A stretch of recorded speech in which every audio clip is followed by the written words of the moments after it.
tir de Battiston. Oh, le but est fait. Oh, le but Un tir de Battiston de loin. Un but fantastique de Battiston de 30 mètres. Qui touche le Qui poteau. change tout. Attention, Giresse, but. But de Giresse. Tout en finesse. À la Giresse. Zidane. Allez, 3 contre 3 si Panucci ne revient pas. Ouh là là, Zidane qui va le redonner à Dugarry dans la surface. Frappe et but. Oh, quel but. Super, là là, quel but de Christophe Dugarry. 3-0 pour Bordeaux. Impeccablement mis en place, regardez ça. Tout a une touche de balle avec Milton pour l'instant. Et c'est le 3-0. C'est exceptionnel. La qualité des Girondins de Bordeaux. Lilian Lasland, mais Marseille KO. Mais sur le deuxième ballon, ils sont là. Avec Chalmé, avec Gourcuff. Oh, deux fois. Exceptionnel. Johan Gourcuff. Quel but. On le compare à Zidane, mais on va le comparer encore un peu plus à Zizou. Après un tel enchaînement. Gourcuff, magique, Bordeaux 3, Paris Saint-Germain 0. Bonjour à tous, bienvenue sur la chaîne Nostalgie Girondin. Nous sommes de retour, Pierre et moi, en cette année 2026 que nous espérons pleine de bonheur et de succès et de santé pour vous et vos proches. Et donc aujourd'hui, nous allons parler de la saison 83-84 des Girondins de Bordeaux. Bonjour Pierre. Bonjour Guillaume, merci pour tes vœux. Bonne année à toutes et à tous. Et surtout, des succès des Girondins en cette fin de saison et pour la fin de saison surtout. Oui, voilà, espérons on a une arrivée dans la Ligue 3 l'année prochaine. Et alors, je voulais pas te couper un peu la parole parce que j'aimerais bien que nos auditeurs qui nous écoutent et ceux qui ne nous écoutent encore pas s'abonnent à notre chaîne pour qu'on atteigne les 50 abonnés avant la vidéo précédente. Avant la vidéo suivante. Et si on a 50 abonnés à la vidéo suivante, à la prochaine vidéo, eh bien, il y aura des livres à gagner. On s'y attendait pas. Hein. Ah, très bien. Super. Des livres, donc peut-être des livres, est-ce qu'on peut en savoir plus ou pas encore? Des livres sur les Girondins, sortis entre 2023, 2024 et 2025 aussi, un peu. Ah oui, je crois connaître l'auteur, mais peut-être me trompais-je. Mais il paraît que c'est un sale con, alors bref. Oui, voilà, tu vas peut-être faire gagner tes livres sur les Girondins. Alors abonnez-vous, hein, suivez notre conseil. Oui, car nous relançons la chaîne et c'est pas pour rien. Voilà. Ah oui, c'est pas des relances dans l'axe, hein, là c'est des relances directement dans la surface adverse. Hein. Et c'est pas des centres de la Malléole à la Bruno Basto. Hein. Bref. Donc Pierre, je crois que tu as bien potassé cette saison qui d'ailleurs s'annonce sous de bons auspices puisque ce sont 2 années qui nous relient et qui sont des très bonnes années pour nous deux déjà, on peut le dire. Hein. Oui, puisque nous sommes nés en 83 et en 84. Voilà, et que pour les Girondins, ça a été la reprise du succès, du grand succès après des décennies où ils n'ont pas pu gagner de titre. Mais bon, n'en disons pas plus, ne divulgachons pas la suite de tes propos. Et il n'y a jamais de hasard. C'est bien pour ça qu'on est né à ces années-là. Tout à fait. On était sous l'étoile. Absolument. Alors, on va commencer par un peu de contexte. J'aimerais qu'on revienne à la saison 77-78, qui marque 2 choses. Qui marque déjà la dernière défaite contre l'Olympique de Marseille, celle qui a initié la longue série qui a duré jusqu'en 2022, à domicile, j'entends, et surtout une petite révolution à la tête des Girondins, puisque à la fin de la saison 78, donc, les Girondins terminent 16e avec 32 points, soit 1 point d'avance sur le premier relégable qui est Lens. Le président de l'époque, c'était Jean Rougraud. Il laisse sa place à Claude Bèze, qui était trésorier du club. Et Claude Bèze, écoutez, le Bordelais typique, hein, le natif de Bordeaux, qui était expert comptable certifié, qui dirigeait un cabinet d'experts comptables. Il prend la tête des Girondins Et malgré les finances assez limitées du club, lui a de grandes ambitions. Et pour atteindre ses ambitions, pour atteindre ses objectifs, il va faire quelque chose, c'est-à-dire qu'il va recruter des joueurs, et des joueurs de renom, hein, qui sont en fin de contrat. Ça, c'est là-dessus qu'il va s'appuyer pour commencer à mener Bordeaux vers les sommets, parce que dans les années 70, à quelques exceptions près, Bordeaux lutte surtout pour ne pas descendre. Malgré la présence dans son effectif de Alain Giresse, hein, qui a commencé sa carrière en 70. Donc, en 78, il nomme Luis Carniglia à la place de Christian Montes au poste d'entraîneur. Alors, Luis Carniglia, c'est qui? C'est l'ancien entraîneur de Nice, avec qui il a remporté le titre en 56 de champion de France. C'est un ancien attaquant argentin, et c'est surtout l'entraîneur du Real Madrid lors des saisons 57-58 et 58-59, lors desquelles les Merengues ont remporté 2 Coupes d'Europe des clubs champions, ce qui n'est pas rien, c'est de la C1 quand même, et ont remporté le titre de champion d'Espagne en 58. Voilà. Et du côté des joueurs, c'est là que Delaché rejoint le club, Delaché qui était un gardien de but, et il arrive avec, sous l'impulsion des ambitions de Claude Bèze. Donc, à l'issue de la saison 78-79, Bordeaux termine 10e. Donc, c'est déjà une progression par rapport à la 16e place précédente. Mais Luis Carniglia ne reste pas.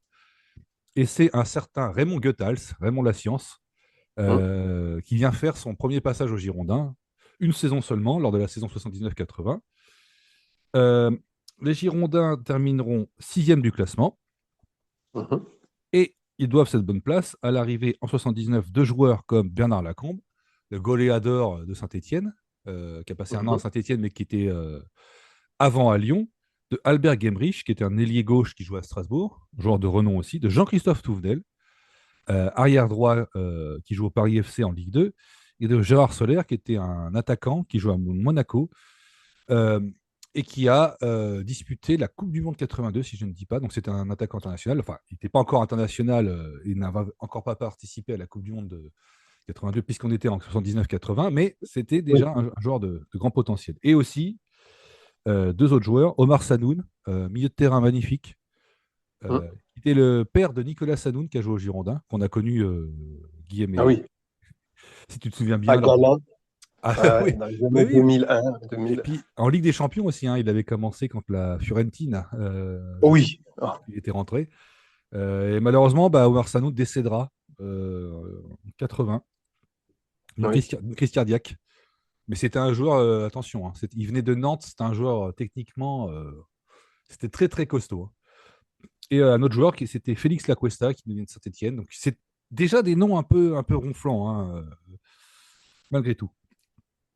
En 80, donc pour la saison 80-81, on a encore un changement d'entraîneur, et cette fois c'est Aimé Jacquet, qu'on ne présente pas, mais qu'on peut présenter à l'époque, qui était entraîneur de Lyon avant de rejoindre les Girondins, et qui va rester plusieurs années, longues années, à la tête des Girondins. Et au début de la saison 80-81, Bordeaux recrute, tenez-vous bien, René Girard, milieu de terrain défensif, qui joue à Nîmes, Marius Trésor, libéraux légendaires, François Bracci et Jean Fernandez, qui étaient arrière-gauche et milieu défensif, et qui jouaient à l'Olympique de Marseille, comme Trésor d'ailleurs. Et les Girondins, alors je n'ai pas terminé, 3e de la saison 80-81, ce qui marque quand même une sacrée progression par rapport à la 16e place de 79, à la 10e place de 79 et à la 6e place de 76. Ouais, 280. Et 80, ils ont fini 6e, oui, en effet. Donc là, ils terminent 3e en 81. Et toujours pareil, une progression linéaire qui va les amener à recruter Jean Tigana, milieu de terrain infatigable de Lyon, Dragan Pantelic, gardien de but yougoslave. Alors, je ne sais pas si tu te souviens de Dragan Pantelic. J'ai une question. Est-ce que tu te souviens de l'incident qui a impliqué Dragan Pantelic? C'était un match face à Lens. Non. Alors, c'est en 82. Bordeaux peut encore jouer le titre. Et c'est lors d'un match contre Lens. Bordeaux perd 1-0. Il y a une décision arbitrale un peu, comment dire, discutable et ça entraîne des échauffourées dans le tunnel. Et Dragan Pantelic aurait agressé un arbitre et se serait surtout pris un coup comment dire, de drapeau d'arbitre de touche sur la tête. Il a reçu une suspension record, je crois. Ce qui fait que quand les Girondins jouent à Nantes, le dernier match de la saison 81-82, c'est Alain Giresse qui joue dans les buts en tant que goal volant pour protester justement contre cette suspension jugée injuste. Parce qu'après après cette défaite, Bordeaux enchaîne plusieurs défaites de rang et perd le titre quasiment. Enfin, ils perdent le titre, oui, mais il sort de la course au titre. Il sort de la course au titre. Et ce match à Nantes, donc c'est Alain Giresse qui joue goal volant. C'est-à-dire qu'il n'est pas fixe dans les buts. C'est surtout Marius Trésor qui finit gardien dans les buts et Bordeaux prend 6-0 à Nantes. Voilà, c'est une anecdote très connue des années 80 et qui est complètement qui montre la force de volonté de Claude Besse de ne pas se laisser impressionner ni marcher sur les pieds par les instances et par les décisions qu'il juge injustes. Ah ouais, dis donc. Hein, quelle époque. Gérard Lopez dans sa grotte. Ça change, hein. Bref. En 82, toujours sous l'impulsion d'Aimé Jacquet, les Girondins vont recruter Léonard Specht, l'horrible Raymond Domenech en provenance du PSG. Specht, lui, vient de Strasbourg. Et là, on va recruter deux joueurs, deux cadors internationaux, puisqu'on va prendre les Allemands Kaspar Memmering, qui jouait à Hambourg, avec qui il a remporté la Coupe des Coupes en 77, la Bundesliga en 79 et en 82, et avec qui surtout il a remporté l'Euro avec l'Allemagne de l'Ouest en 80. Kaspar Memmering, que les Girondins ont affronté en 82, si je ne m'abuse. Laissez-moi vérifier mes sources. Je m'excuse pour le petit temps d'attente.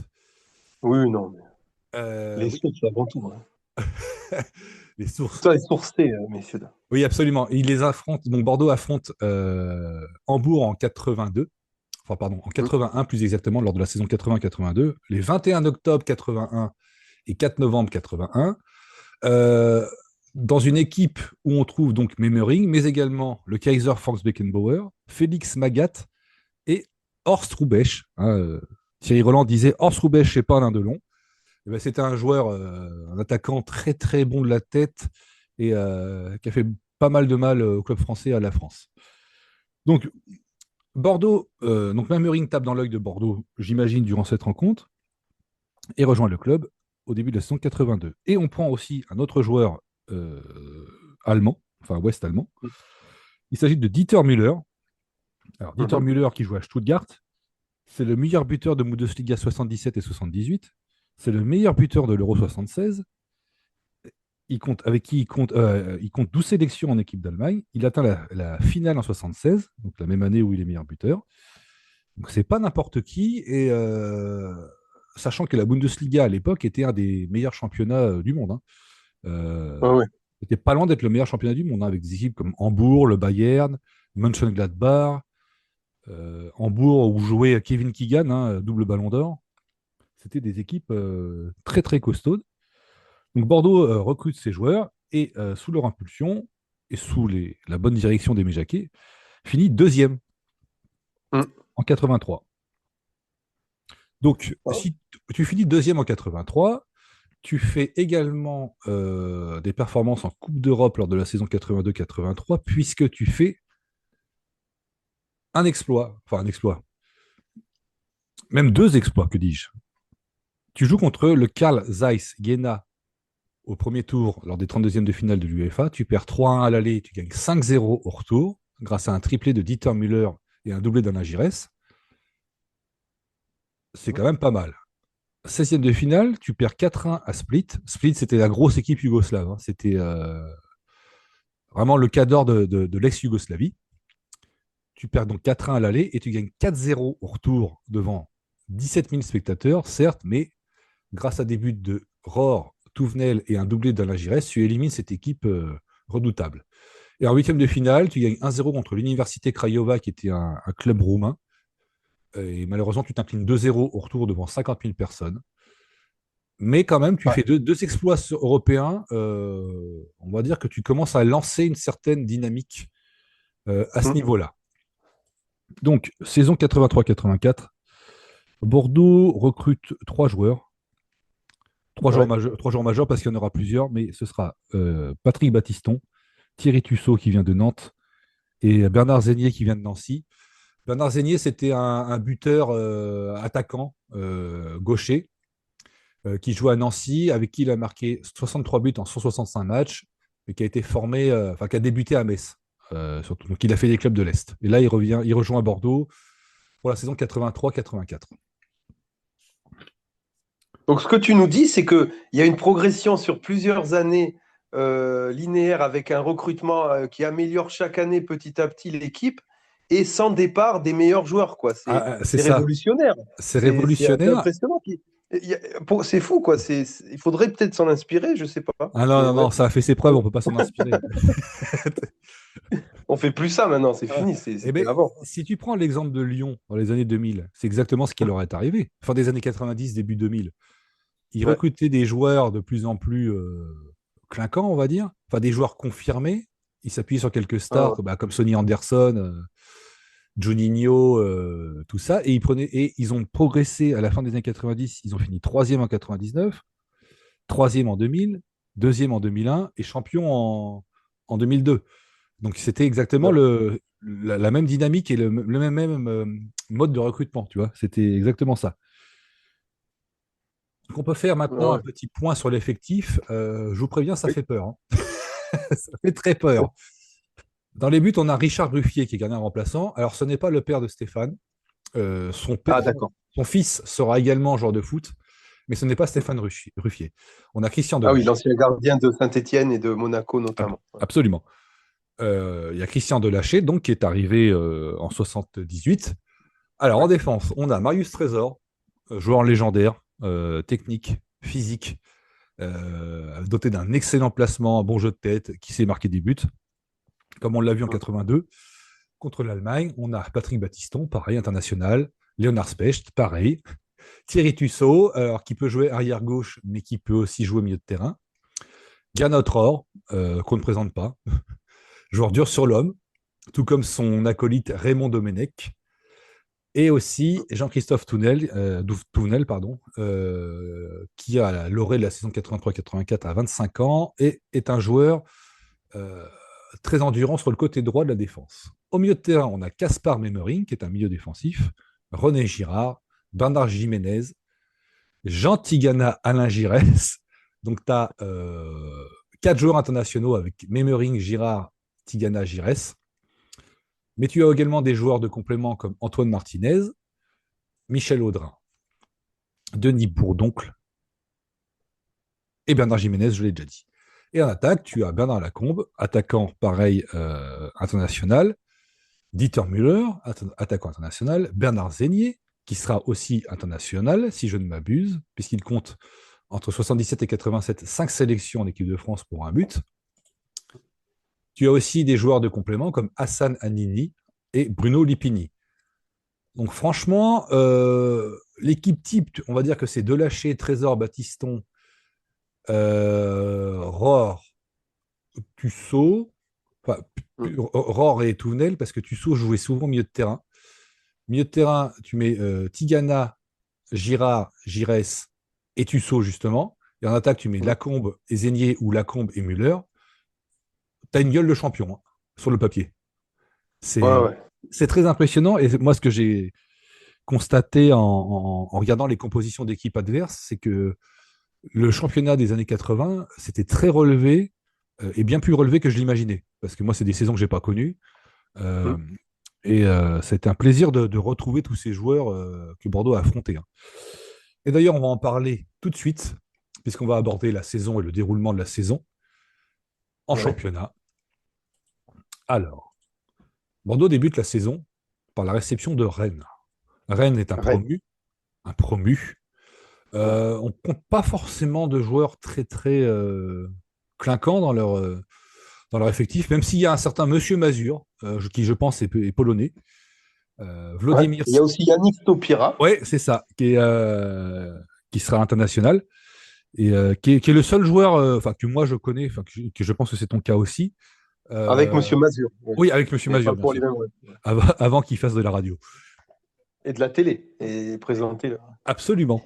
Arnold, si tu nous écoutes, nous te saluons. Donc Bordeaux s'impose 4-1 assez facilement, malgré. Et l'entraîneur aussi, Jean-Vincent, entraîneur de Rennes, qui est aussi un grand nom du foot breton, enfin, même si Nantes n'est peut-être pas en Bretagne pour certains. Ne lançons pas le débat, s'il te plaît. Oui. De toute façon, je doute que les Nantais nous écoutent, sachant que il y a un antagonisme entre les Girondins et Nantes. Oui, Jean-Vincent qui a entraîné le FC Nantes, le Stade Rennais également, puisque on vient de le dire, il était aussi sélectionneur du Cameroun. Ah oui, qui n'est pas en Bretagne, mais qui est aussi... c'est pas loin, c'est pas loin à 8 heures d'avion près. Oui, c'est ça. Vol d'oiseau, c'est tout droit. Ouais. Le monde est petit. Oui. Il a été joueur surtout du Stade de Reims, du Grand Reims, dans les années 50, 60. Et il était ailier gauche. Okay. Donc Bordeaux remporte facilement et confirme les attentes et assume son statut de favori, d'un des favoris au titre, en gagnant 4-1 grâce à des buts de Thierry Tussaud, Marius Trésor, Bernard Lacombe et Hassan Amini, le jeune joueur dont je parlais précédemment. Deuxième journée, Bordeaux se déplace à Sochaux. Et c'est là, tu vois, qu'on voit la qualité des effectifs, parce que Sochaux, tu te dis, bon, c'est un club formateur, ils n'ont pas forcément de grands noms, mais ils ont quand même Albert Rust dans les bois. Ouais. Albert Rust, c'est un gardien de but qui ne parle pas forcément comme ça quand on dit, parle des gardiens, pardon, j'arrive pas à parler des années 80. On pense plutôt à Ettori, à Batz, à Bertrand Demann ou à Dominique Dropsy, mais Albert Rust, il est champion d'Europe en 84, champion olympique en 84 et 3e de la Coupe du Monde en 86. Tu vois, donc, excusez du peu. Ouais. Et on a Laurent Crossi, un nom qui n'est pas journaliste, qui est arrière-gauche. Très bon joueur qui fera aussi les heures de gloire de Bordeaux 10 ans plus tard à peu près. Ouais. Ouais. On a Pierre Dréossi, qui était un joueur connu des années 80, qui a été directeur sportif à Lille, qui maintenant est à Lens, il me semble. On a Jackie Bonnevé, qui était entraîneur à Nancy. De Troyes aussi, je crois. Notamment. Ouais. On a Henrik Agerbeck, qui est un attaquant danois, enfin plutôt un attaquant danois qui jouait à Nantes précédemment, et qui était un très bon joueur de Ligue 1. Philippe Anziani, pareil, international. Et Jean-Christophe Thomas, qui rentre à la 70e. Jean-Christophe Thomas, qui remportera la C1 avec Marseille en 93. Ouais. Un nom connu aussi. Ouais. Et Pierre Mosca, pareil, un des noms des années 80. Entraîneur. Ouais. Donc Bordeaux aborde ce match disputé au stade Bonal de Sochaux avec son maillot. D'ailleurs, je ne sais pas si tu as vu, mais hier, Sochaux, j'ai regardé un peu, là, ils jouaient contre Châteauroux et il y a eu un très beau but de Sochaux à Gomel, une frappe de loin, là. C'était très beau, à Bonal notamment. Gomel qui n'est pas qu'une ville en Biélorussie, c'est aussi un joueur de foot qui marque des beaux buts. Tout à fait, ouais. Alors, Bordeaux attaque cette rencontre dans son maillot bleu et son magnifique sponsor Malardo, les piscines Malardo. Je ne sais pas si tu vois ce maillot magnifique avec liseré blanc. Oh là là, sans scapulaire. Oui, sans scapulaire, avec un petit col. Ah ben il vaut cher celui-là maintenant. Ben on peut le retrouver, mais je ne donnerai pas d'argent au club. Ils en ont assez comme ça. Non, mais le vrai, je parle. Ah oui. Ah oui, le vrai. Le vrai, il est cher. Après, oui, les répliques, oui. Petit message aux auditeurs, si quelqu'un a ce maillot, par exemple, qui aurait appartenu à Alain Giresse ou à Marius Trésor, je suis preneur. Hein, pour cadeau, un cadeau. S'il veut faire un cadeau à la chaîne. Si vous voulez qu'on poursuive, je vais faire du chantage affectif. Donc Bordeaux se retrouve dans la tempête, puisque Sochaux attaque fort. Une tête passe à côté du but de lâcher à la 3e minute. 1 minute après, Agerbeck, l'attaquant danois, profite d'une passe d'Anziani et envoie une frappe de 25 mètres dans pleine lucarne de lâcher et battu. 2 minutes plus tard, Agerbeck centre pour Lubin qui envoie sa reprise au-dessus. À la 6e minute, Bordeaux est mené 1-0 et a concédé 3 occasions et c'est pas prêt de s'arranger. Sochaux continue de pousser. 30e minute, les Doubistes obtiennent un coup franc. Ouais. Lubin s'en charge et Touvenel détourne malheureusement le ballon dans son but. Ça fait 2-0 à la 30e. Mais Bordeaux va tenter de réagir avant la mi-temps. Trésor lance Lacombe sur la gauche. L'attaquant ancien lyonnais remise intelligemment pour Zénier, mais sa frappe est sortie et détournée en corner par Rust. Deuxième mi-temps, les Girondins reviennent avec d'autres intentions. Tussaud est lancé dans l'axe de la défense. Il frappe, mais Rust, et pas Rust, excusez-moi, détourne en corner à nouveau. 59e, Bordeaux réduit l'écart par Alain Giresse, le joyau de cette équipe, qui envoie une feuille morte en pleine lucarne et réduit l'écart. Bordeaux pousse, Baptiston bute sur Rust. Zénier frappe dans les bras de Rust, mais Bordeaux ne parvient pas à égaliser. Et à la 90e, Jean-Christophe Thomas, fraîchement entré en jeu, centre pour la tête d'Agerbeck, et ça fait 3-1 pour Sochaux. Deuxième journée et première défaite pour les Girondins. Interrogé à la fin du match, Aimé Jacquet n'a pas de regret et salue la performance des Sochaliens qui, il est vrai, j'ai vu les images, ont fait un match très costaud, avec beaucoup d'implication, beaucoup d'engagement et des mouvements offensifs de grande qualité. Donc, à l'issue de la deuxième journée, Bordeaux occupe la 8e place, mais ça ne va pas durer, puisque lors de la 3e journée, ils reçoivent Nîmes au Parc Lescure, devant 18 000 spectateurs. Alain Giresse signe un triplé et marque 4 buts en 3 matchs. Et Bernard Zénier enfonce le clou. Ouvre son compteur et enfonce le clou. Et Bordeaux s'impose 4-0. Et voilà. Ce qui est quand même un rebond, une réaction, un sursaut, une réaction d'orgueil très intéressante après cette défaite 3-1 à Sochaux. Nul doute qu'ils ont été bien secoués par Jacquet et par Claude Bèze après cette contre-performance. 4e journée, les Girondins se déplacent à Lille. Match nul, 1 partout. Ils effectuent un début de match timide et poussif, un peu comme ce qu'ils avaient connu à Sochaux. Et encaisse un but à la 34e. Giresse perd le ballon au milieu de terrain. Thomas est touché sur la gauche. Alors Thomas, c'est pas le même de Sochaux, c'est un arrière-gauche cette fois-ci. Bureau est lancé dans l'intervalle, il efface de lâcher et marque dans le but vide. Et ça fait 1-0 pour Lille à la 34e minute. 47e minute, Baptiston monte, il s'appuie sur Giresse, il obtient une touche. Il effectue la touche, il s'appuie à nouveau sur Giresse remet.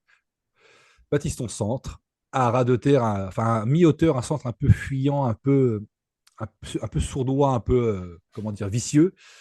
Motet, le goal lillois, se rate. Lacombe en profite et en bon renard des surfaces égalise.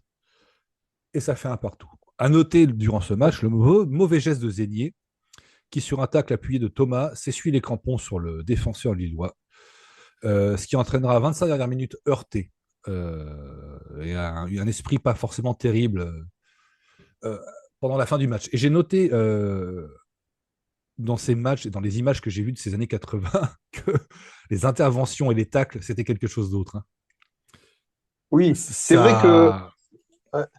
On verrait pas ça maintenant, parce que franchement, le tacle que fait Thomas sur Zénier, c'est rouge, mais la réaction de Zénier, c'est rouge aussi. Ouais. Et c'est vrai qu'on dit souvent que le foot à l'époque était plus lent, les joueurs, voilà, le rythme de jeu était plus lent que ce qu'on voit maintenant avec des courses permanentes et tout. Mais c'est sûr qu'il n'y avait pas de remplacement, il n'y avait pas beaucoup de remplacements, je crois. Et en plus, au niveau de physiquement, c'était beaucoup plus dur. Donc, je pense que ça explique aussi le fait que les joueurs ils pouvaient pas s'exprimer autant que maintenant, quoi. Même si des joueurs, des artistes comme Giresse. Oui, au niveau technique. Oui. Il y avait des joueurs qui s'exprimaient. Même tu vois Tigana, Trésor, techniquement.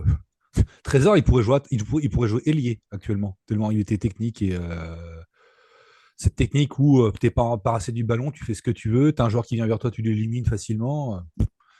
On voit plus trop ça. Maintenant, c'est plutôt la vitesse et l'explosivité, la tonicité.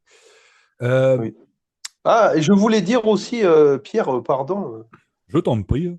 Oui, Là, on est déjà à la 4e journée et on est seulement le 10 août 1983, parce que sûrement que comme l'Euro approche à la fin en 84, ils veulent finir la saison assez tôt, je crois. C'est vrai, et ça, je l'avais noté. C'est comme en 96, tu sais, il y avait l'Euro Ouais. quand on l'avait fait. T'étais à la 31e journée, tu sais, au début mars, quoi. C'était c'était assez. Ouais, c'était des matchs, Ah ouais. des calendriers assez tassés. Ah oui, dis donc, 10 août, on est déjà à la 4e journée, quoi. Ouais, c'est pas mal. Et donc, on va passer à la 5e journée. Ah oui. Ouais, bravo pour ce travail d'encyclopédiste de recherche Alors, que tu as accompli, Pierre. Je ah te bah, félicite. merci D'ores et beaucoup. déjà. Mais c'était un plaisir de se plonger dans une saison que je n'ai pas connue puisque je n'étais pas né. Et Pas encore. toi, tu as vécu quelques mois. Donc, Oui, j'avais 2 mois le 17 août 1983. tu Voilà. as donc des souvenirs de cette saison très marquants. Oui, tout à fait, très précis. Ouais. Ouais, non, non, mais c'était un plaisir de se plonger là-dedans. Et je vous rassure, amis auditeurs, je ne vais pas faire tous les matchs de manière détaillée, hein. Là, c'est juste Ah, pour poser le déception. contexte et parler des joueurs qu'on affronte. Donc, Oui. 5e journée, on reçoit Nancy après ce match nul à Lille. On s'impose 2-1 grâce à un doublé de Bertrand Lacombe, pardon, de Bernard Lacombe. J'en bafouille devant ce nom, le nom de ce buteur magnifique. Contre un but de Philippe Janol. Philippe Janol qui était défenseur, qui a joué à Paris par la suite et qui était commentateur sur Eurosport des matchs de Ligue 2. Je ne sais pas si tu te souviens. Non, non, hélas. C'est un commentateur assez sobre mais intéressant. Et à noter le deuxième but des Bordelais qui conclut une magnifique action collective entre Girard, Tigana, Giresse et Lacombe. Les images sont disponibles grâce aux émissions de téléfoot sur YouTube. Et ce deuxième but est absolument magnifique. À noter dans l'équipe de Nancy la présence de Jean-Michel Moutier, qui était l'ami de Michel Platini, qui était son supplicié, pardon, lorsque Michel Platini, quand il était à Nancy, s'entraînait au coup franc. Albert Cartier, qui a entraîné Metz. Ouais. Bruno Germain, Oui. le Bruno Germain, qu'on a connu, qui a joué au Matra, je crois, qui a joué à Paris, À qui a joué Marseille. à Marseille, oui. Ouais, ouais. Ouais. Qui était un joueur très costaud, et qui a fait l'Euro, d'ailleurs, 92, je crois. Qui est D'accord. international français, ouais, qui était un joueur. Waouh, fallait se le coltiner, lui, hein. Quand tu l'avais sur le paletot, tu savais que tu allais passer une mauvaise journée. Donc, à l'issue de la 5e journée, Bordeaux est 3e avec 7 points. Alors, c'est la victoire à 2 points, chère à Roland Courbis. Donc, Bordeaux a remporté 3 victoires, a fait un nul et a concédé une défaite, ce qui fait que les Girondins ont 7 points au classement. Ouais. Et si Mais la victoire à 3 points qui n'aura pas d'incidence sur le résultat final, sans divulgacher. J'ai calculé, j'ai vu que même avec la victoire à 3 points, Bordeaux aurait connu le même résultat que. Voilà. Oui, Bordeaux qui est 3e, donc, à l'issue de Oui. la 5e journée. Ensuite, 6e journée, Bordeaux reçoit pour la deuxième fois d'affilée Toulon. Enfin, reçoit pour la deuxième fois d'affilée et ils reçoivent Toulon. Voilà. Victoire Oui, à 0. Et ben, bizarrement, tu en parlais. Qui retrouvons-nous dans l'équipe en défense de Toulon? Roland Courbis. Roland Tournevis, Avec quand comme même dirait Patrice Evra. Patrick Evra, bien sûr, hein. Patrick, pardon. Ouais, je sais plus. Non, c'est pas... regarde, tu vois, il y a Roland Courbis, donc, qui était un défenseur en fin de carrière, mais qui était un défenseur solide. Tu as Laurent Paganelli, qui était un des plus jeunes joueurs. Je crois que c'est le deuxième plus jeune joueur, si je ne dis pas de bêtises. Le premier, c'était Rousset, à avoir débuté en Ligue 1, en Division 1 à l'époque, pardon. Luigi Alfano, qui était un joueur réputé pour son engagement et sa dureté. À ne pas confondre avec Galfano, qui sera un joueur de International Superstar Soccer sur Super Nintendo une décennie plus tard, hein, dans l'équipe d'Italie d'ailleurs. Ah oui? Ouais, Galfano, ouais. Ah ouais, je crois que c'était soit Baggio, soit je sais plus qui. Ouais. C'était pas Ravanelli et ses cheveux. Non, c'était pas Ravanelli. Ouais, Ravanelli, il a un autre nom, je sais plus. Ouais. D'accord. On a aussi Christian d'Alger et Delio Onis, la terreur des surfaces des années 70 et 80, qui finit sa carrière à Toulon. Et Delio Onis est encore le meilleur buteur en activité. Celui qui a marqué le plus de buts en Ligue 1 de l'histoire, pardon, pas en activité. Ouais, ouais. Ah ouais, non, mais ah ouais, d'accord, c'était. Ça montre le niveau, quoi. Parce que Ah, quand ça on voit monte le les niveau. buteurs. Et pourtant, tu dis Toulon, c'est quoi? C'est une équipe milieu bas de classement. Hein. C'est pas des gens qui vont jouer les premiers rôles. Quoique, en début de Ah, saison, ben Pierre, tu me tends la perche sur l'arrêt Bosman, hein, n'est-ce pas, qui arrivera en décembre 97 et qui sera, pardon, en décembre 96 et qui sera terrible pour le football français, même si certains disent que ça a permis d'augmenter le niveau général. Bon, c'est un autre débat. Ouais, on va passer à un autre sujet parce que je vais être désagréable. Donc Bordeaux s'impose 1-0 le 20 août contre Toulon. But d'Alain Giresse à la 3e. Ensuite, Bordeaux se déplace à Strasbourg, fait 2 partout. Ils ouvrent le score par Lacombe, mais le magnifique attaquant marocain Abdelkrim Erikrimo, qui était présent dans l'épopée de 78 de Bastia Ah oui, en Coupe d'Europe, ah oui, c'est il là où il marque, s'est révélé. Ouais, il s'est révélé. il marque le but au Torino, je crois, contre le Torino. Il fait une percée solitaire, il va marquer. Jacques Blasman, ça vous dit quelque chose? Ah oui, oui, tout à fait, Valenciennes. Ouais, Non. ouais. Jacques Ah ouais. Blasman, c'est lui qui avait eu le cran de dénoncer la tentative de corruption Ouais. de Bernard Tapie. Et donc Jacques Glassman, lui, marque à la 40e, ça fait 2-1 pour Strasbourg à la mi-temps, mais Alain Giresse, qu'on voit souvent marquer des buts, Alain Giresse, en ce début de saison, il égalise pour Bordeaux, et on revient de la Méno avec le point du nul dans la poche, et la Méno qui est un stade qui nous réussit, c'est pas forcément, rappelle-toi Guillaume, Oui. des matchs toujours disputés dans un bon esprit, de camaraderie et de fraternité, souvent, notamment lors de cette saison 94-95. Ah oui, et ben la Méno, en plus, qui à l'époque, Strasbourg avait gagné un titre quelques années plus tôt, donc c'était quand même encore une équipe Oui. vigoureuse. Et donc là, Bordeaux fait match nul à Strasbourg, Pierre. Absolument, 2 partout. Ensuite, on va enchaîner jusqu'à la 10e journée que des victoires, puisqu'on va s'imposer 3-1 contre Rouen à domicile, devant petite chambrée, 11 941 spectateurs. On notera que l'arbitre, c'est M. Claude Lopez et non Claudio Lopez, un grand joueur argentin. Grâce à des buts de Lacombe, Zénier et Martinez. Et si tu regardes l'équipe qui est mise en place par Aimé Jacquet, on voit que Martinez s'insère au milieu de terrain, aux côtés de Girard. Oui, Martinez, il a beaucoup joué, hein. Ouais, Il a ouais, été très présent. qui n'est pas un joueur qu'on cite beaucoup, mais Oui, il a plutôt joué. et c'était un Espagnol naturalisé français. Ouais. Mhm. Et sache aussi que l'horrible Raymond Domenech possède aussi la nationalité espagnole. Ah, il a de la chance. Ouais. Les Espagnols ont un peu moins de chance, mais bon, écoute. Ensuite, on va à Toulouse pour le derby de la Garonne. Et on s'impose 3-1 grâce à un triplé d'Alain Giresse. Encore. Et tu noteras que le buteur toulousain est Lucien Favre, entraîneur de Nice. Oui, Que Toulouse a une équipe qui est pas loin, qui est pas mal du tout, avec Philippe Bergerot dans les buts, Christian Lopez, international français ancien de Saint-Étienne, Jeff Domergue qui rentre, Jean-Luc Sassus, Jean-Jacques tout à fait. Marx, peut-être le fils de Karl, je ne sais pas. Oui, c'est ça. Un fils qu'il a eu, mais vraiment vers la fin de sa vie, quoi. Ouais, vraiment très, très. Il était déjà assez âgé, mais ouais.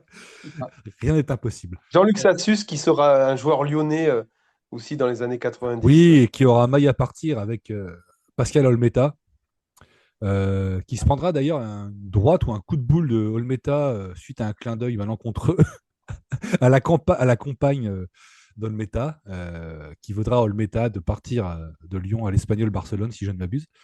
On a aussi Lucien Favre, donc Guy Lacombe, sympathique entraîneur moustachu, et Gérard Soler, attaquant passé par les Girondins. Et Jean-Philippe Durand, tu as Bien oublié sûr. Jean-Philippe Durand, Bien sûr. un très bon milieu de terrain qui fera les bonheurs de l'Olympique de Marseille. Absolument. Tu as tout à fait raison. Ouais. Et 10e journée, on affronte Nantes. On s'impose 1-0 grâce à un but de Zénier. Et quand tu regardes l'équipe de Nantes, ça fait peur aussi, puisque tu as Bertrand Demann, Maxime Bossis, Patrice Rio, William Ajax, William Ayache. Rien à voir avec Chantal Lobby, ni avec Jennifer Ayache, sa fille. Seth Adoncor, qui était le frère de Marcel Desailly. Ah, d'accord. malheureusement décédé dans un accident de voiture. José Touré, joueur incroyable, le Brésilien, Bruno Baron-Kelly, et surtout, en attaque, le fameux, le magnifique, la statue, Vaïd Halilhodžić, très très grand buteur des années 80 et très grand joueur pour ceux qui l'ignorent. Et l'entraîneur, c'était Coco Suedo. Hein. Et, Qui était un très grand formateur et entraîneur nantais, bien sûr. J'imagine qu'à l'époque, Pascal Praud traînait la patte pour obtenir des interviews ou quelques autographes, puisque c'est un supporter non dissimulé du FC Nantes. Oui, c'est ça. Ouais, c'était l'époque où Pascal Praud était supportable. Quoi. Non, je crois qu'il a jamais été quand il était. Ah non, mais quand il était journaliste à Téléfoot, on l'avait déjà dit, mais d'une part, il a une façon insupportable de commenter avec une voix qui fait l'ascenseur des octaves, enfin l'ascenseur, le grand 8 des octaves, c'est insupportable. Ouais. Et c'était un mec qui était incapable de manager le suspense dans ses résumés. Donc, tu regardais 4 minutes de résumé, tu avais 4 minutes de résumé, au bout de 30 secondes, tu savais qu'il avait gagné. Quoi. C'était horrible. Bref, parlons de choses intéressantes. Ouais. 10e journée, Bordeaux est 2e ex aequo avec 16 points. Grâce à 7 victoires, 2 nuls et 1 défaite. La série de victoires va se prolonger, puisqu'on va s'imposer 1-0 à Laval, ville palindrome, grâce à un but de Martinez. Ouais. On va s'imposer 3-2 face à Lens grâce à... Les tangos qui m'ont fait perdre beaucoup d'argent, d'ailleurs, excuse-moi Pierre, mais petite anecdote. Mais là, j'ai fait 6 sur 8 au loto-foot, là j'ai un peu les boules, si tu veux. Parce que Bastia, ils ont gagné à Laval, quoi. Et moi, j'avais mis match nul, quoi. Et ça j'apprécie pas tellement ce qu'ils m'ont fait, là, la ville palindrome. Alors, bon, Guillaume, nous ne sommes pas sur RMC, hein, s'il te plaît. J'apprécie pas tellement cette ville. Hein. Qu'est-ce que tu penses du budget non accepté encore par l'Assemblée? Ah oui, ça... c'est les péripéties d'un impérialisme de seconde zone en déclin, comme dirait Arlette Laguillet, quoi. On en est toujours là, quoi. Arlette Laguillet que nous saluons, hein, d'ailleurs. Ah oui, tout à fait, j'apprécie beaucoup, et oui. C'est plus trop à la mode, mais... C'est pas grave, belle femme. Donc on s'impose 1-0, on poursuit la série de victoires. On gagne 3-2 face à Lens, grâce à un doublé de Lacombe et un but encore d'Alain Giresse. Et tu remarqueras que dans cette équipe de Lens, il y a Didier Sénac, futur Girondin. Ouais. Et Jean-Pierre Bade, sympathique sportif réunionnais, qui jouera d'ailleurs à Bordeaux et à l'Olympique de Marseille, et qui est actuellement entraîneur très connu à La Réunion. Dit-on Bade ou Badé? Bade, ouais. D'accord. Tout le monde dit Bade. Ouais. On a également René Marsiglia, Michel Catalano, je ne sais pas si tu te souviens de ce nom. Il y avait une vidéo je crois que c'est le Foot en folie, où Giroud hurle sur un joueur et c'est Catalano, revenez. Voilà, il est complètement hystérique. Bref, on a Philippe Vercruis, futur Girondin, Daniel Zureb, futur international, et également François Brisson, futur entraîneur du RC Lens, avec qui il atteindra la demi-finale de l'UEFA en 2000, s'il vous plaît. C'est pas n'importe qui. À ne pas confondre avec Henri Brisson, qui est un collège bordelais bien connu. À Talence, je crois. Pardon, oulala, oui, je m'inscris tout à fait. Je présente mes excuses aux auditeurs. Oui, tu as péché, tu expies. Cette série donc de victoires va se poursuivre de la 8e à la 12e journée, et à la 13e journée, nous allons à Brest et nous concédons un match nul 0-0 devant 10 000 personnes au stade Francis Leblay, hein, une équipe de Brest où on a Bernard Pardo et Yvon Poulic. Hein. Bernard Pardo, excusez du peu, quoi. Pardon. Quoi. Pardonnez-moi. On poursuit la série de matchs nuls. On poursuit les matchs nuls avec un match 1 partout contre Metz à la 14e journée. C'est Dieter Müller qui ouvre le score et Jean-Pierre Bernade qui égalise à la 62e minute. Lors de ce match, Bordeaux domine en première période. À la 44e, un corner est attribué aux Girondins. Il est tiré, je crois, par Giresse, et c'est Müller, comme à la parade, qui reprend de la tête et dans les filets de Michel Etor, Giresse sort blessé à la mi-temps. Et à la 62e, patatras, sur une de leurs rares incursions, les Messins égalisent. Un coup franc est tiré, repoussé par Delaché, mais Bernard reprend de voler et ça fait un partout. Bordeaux va ensuite pousser lors de la fin du match, mais en vain, et devra se contenter d'un match nul, un partout face à Metz. Je vous rassure, à la 15e journée, on reprend les bonnes habitudes, puisqu'on va s'imposer 2-0 à Saint-Étienne, s'il vous plaît, grâce à des buts de Zégnier et de Bernard Lacombe. Zégnier, la recrue, qui marque de façon régulière. C'est intéressant. Et une équipe de Saint-Étienne qui n'est pas l'équipe de Saint-Étienne des années 70, ni même du début des années 80 avec Platini, où on retrouve quand même Jean Castaneda, Philippe Mahut, Jean-Louis Zanon, Jean-François Daniel, qui je crois jouera à Bordeaux, il me semble, si je dis pas de bêtises. Tout à fait.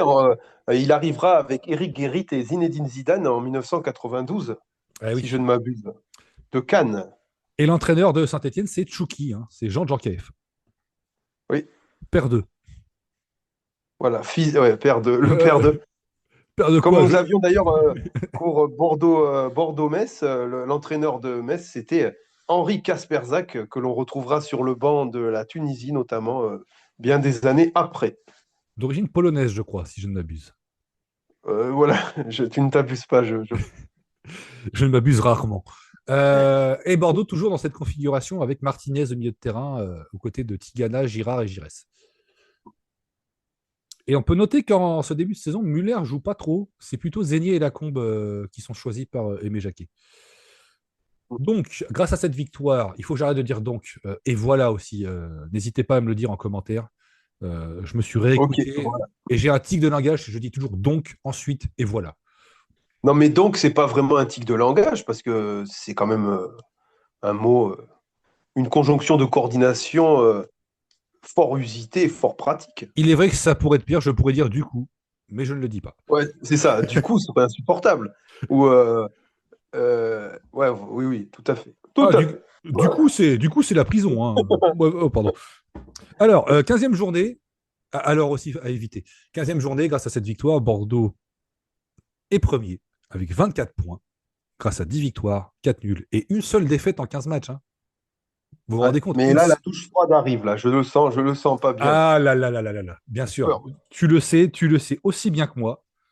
On reçoit Monaco, la bête noire, et Monaco, une équipe. Alors là, on parlait de qualité des effectifs. Là, mon pote, attention. Donc, l'entraîneur, c'est Lucien Muller, entraîneur légendaire de Division 1 et du championnat de France. Et Lucien Muller, si je ne m'abuse, a entraîné précédemment dans des clubs prestigieux avec lesquels il a obtenu des résultats. Déjà, c'est un type qui a joué au Real Madrid et au CF Barcelone. Mais le CF Barcelone, il a joué à Madrid et au Barça. Okay, et c'était un joueur qui était milieu de terrain, qui a joué dans le grand Reims des années 60. Et donc, il a entraîné. Alors, c'est bizarre parce qu'il doit avoir un lien, malgré son nom, qui est Lucien Müller-Schmidt, qui est donc alsacien, puisqu'il a commencé FC Bischwiller. Il a joué à Strasbourg aussi. Enfin, commencé à Strasbourg au plus haut niveau. Et il a entraîné beaucoup en Espagne. C'est assez marrant. Est-ce que c'est lié à son passage au Real et au Barça? Je l'ignore, mais ça doit être ça. Il a entraîné Castellón, Burgos, le Real Saragosse, le FC Barcelone en 78-79, Burgos à nouveau, Majorque et Monaco entre 83 et 86. Et en tant que joueur, il a un palmarès important et en tant qu'entraîneur aussi.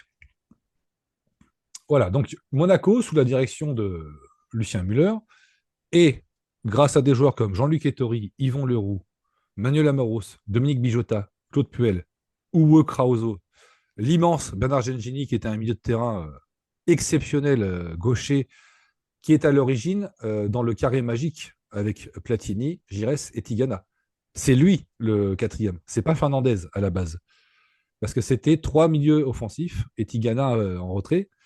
Et c'était lui la quatrième roue du carrosse. Ça ne veut rien dire, mais c'est pas grave.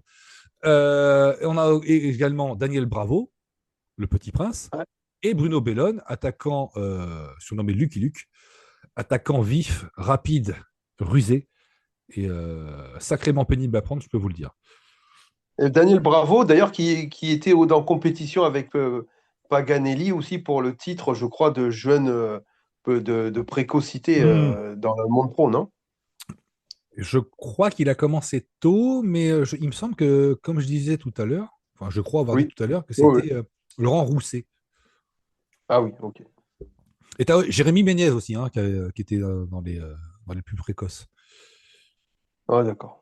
Qui avait marqué un triplé contre Bordeaux en 7 minutes, je crois. Un souvenir de match en 2005 magnifique. Ah, une grande année. Ouais. Bordeaux perd 4-0, je crois. Enfin, bref. Alors, donc, Bordeaux reçoit Monaco. Et Monaco champion en titre. Hein, ils sont champions l'année précédente. Juste devant Bordeaux. Enfin, juste devant. Devant Bordeaux. Et grâce à des buts de Gengini et d'Amoros en première mi-temps, au 20e et 35e, Monaco, les assémistes s'imposent 2-0. Est-ce que Bordeaux va parvenir à réagir? Malheureusement, non. Puisque les Girondins vont s'incliner 2-1 sur la pelouse du PSG. Et le PSG, c'est pareil. Hein, c'est comme Monaco, c'est effectif de stars avec Baratelli, Jean Vion, Luis Fernandez, Jean-Marc Pilorget, Safet Souzik et Mustapha Daleb. Hein. Tu as 2 milieux de terrain comme ça, Souzik et Daleb. Waouh. Alain Couriol, Dominique Rocheteau et Michel Ngom. Ça fait peur. Hein. Ouais. Et l'entraîneur, d'ailleurs, peut-être qu'il y a une erreur. Alors, soit il est très rapide. Il n'a pas le droit d'entraîner 2 équipes. Non, c'est bizarre. Peut-être qu'il a un jumeau ou un homonyme, je ne sais pas. Mais... Ouais, c'est ça, un homonyme. Je ne pense pas que ce soit. Je pense que c'est Gérard Rouillet. Hein. Peut-être pas, remarque. On va regarder. L'entraîneur du PSG, ouais. 83. Si tu peux chercher, Guillaume, ça m'arrangerait parce que là, j'ai les mains prises par ma souris et mon carnet. Tout à fait, Thierry. C'est peut-être pas Houillet, mais c'est pas Muller, c'est sûr, parce que Muller, il est à Monaco entre 83 et 86. Oui. On regardera ça. Ouais. Bon, c'était un détail. Tout à fait. D'ailleurs, on s'incline 2-1 en toute fin de match, malgré l'ouverture du score de Giresse. Suzik égalise à la 69e et Jean-Marc Pilorget, qui a longtemps détenu le record de matchs disputés avec le club de la capitale. Eh bien, Pilorget nous met au pilori. J'essaie de faire des jeux de mots, mais c'est maladroit. Nous crucifie, voilà, je cherche le mot, à la 89e, et on repart du Parc des Princes avec une défaite dans la valise. Ouais. L'entraîneur, ce sera Lucien Leduc et Georges Perroche en fin de saison. Waouh! Mais il était dit que Bordeaux avait de la ressource et Bordeaux va laminer Auxerre 4-1 à la 18e journée grâce à des buts de Baptiston, Lacombe, Muller et Giresse. Pareil, Auxerre est club formateur avec des joueurs comme Basile Boli, mon Basilou, joueur que j'appréciais beaucoup. Basile Boli, dont j'ai vu les exploits récemment sur une vidéo postée sur Instagram. Il reçoit un ballon à la ligne médiane, il tente de contrôler le ballon à la ligne médiane, il finit de contrôler le ballon à la ligne des 6 mètres, il centre, et Papin met une espèce de reprise de volée contre la Belgique. On fait 3 partout, mais alors l'action, t'as l'impression qu'il pousse le ballon avec le tibia, il n'arrive pas à la contrôler. Je te dis, il amorce son contrôle à la ligne médiane, il le finit, enfin, il s'aperçoit qu'il ne peut pas contrôler le ballon, donc il centre le ballon dans la surface, et Papin met une reprise. C'est légendaire, cette action. Donc on a Basile Boli, que je salue, qui était un joueur... pareil, hein, ça, fallait l'avoir sur le dos, Basile Boli, tu passais pas. Hein, c'était soit le ballon passait, mais le joueur ne passait jamais. Ouais. Donc Basile Boli, Jean-Marc Ferreri, pareil, jeune joueur qui finira au Girondin. Ouais. Patrice Garande, buteur de Ligue 1, et Andrzej Zamark, qui est un buteur polonais ramené par Giroud, qui est un attaquant prolifique. Donc Bordeaux s'impose 4-1. Bordeaux enchaîne par une victoire 3-1 à Bastia, avec un triplé de Dieter Müller quand même. Il ne marque pas souvent, mais quand il marque, c'est par 2 ou c'est par 3.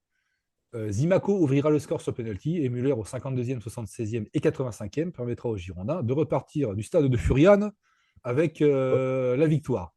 Et on note la présence de Pascal Olmeta, Charles Orlanducci, Alain Fiard, qui était un joueur d'Auxerre, qui était assistant de Giroud, légendaire. Ouais. Et s'il vous plaît, en attaque, Roger Mila, le vieux lion. Qui n'était pas si vieux que ça à l'époque. Ouais. Il avait déjà 40 ans, mais il était non, je déconne.